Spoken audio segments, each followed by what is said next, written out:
Je vous ai manqué.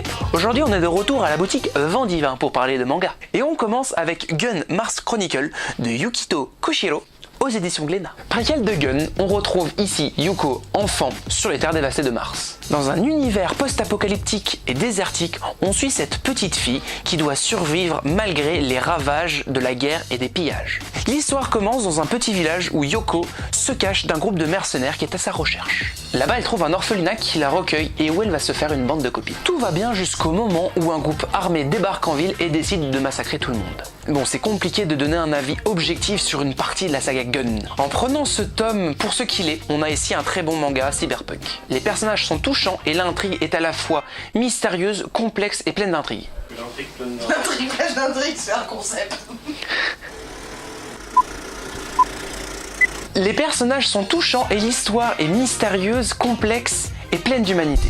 Les dessins des personnages sont vraiment très expressifs, petit bémol, les décors sont peu travaillés. Comme toute la saga, un très bon manga du genre. J'irai sans hésiter sur le tome 2 en espérant que le côté larmoyant s'atténue un petit peu. Et si tu ne connais pas la saga, n'hésite pas à sauter sur la réédition fraîchement sortie.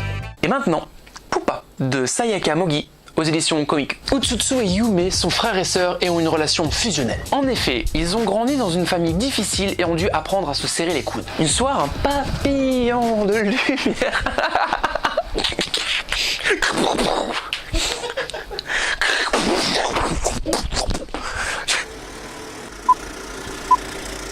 Un soir, des papillons rouges débarquent dans la chambre de Yume et elle se transforme en monstre insectoïde dévoreuse d'hommes. Après avoir avalé son frère, il découvre que ce dernier a le pouvoir de se régénérer. Après avoir avalé son frère, c'est dégueulasse dit comme ça. C'était non mais que je pense. Hein. Et encore, il aurait pu le tourner différemment. Après avoir mis son frère dans sa bouche.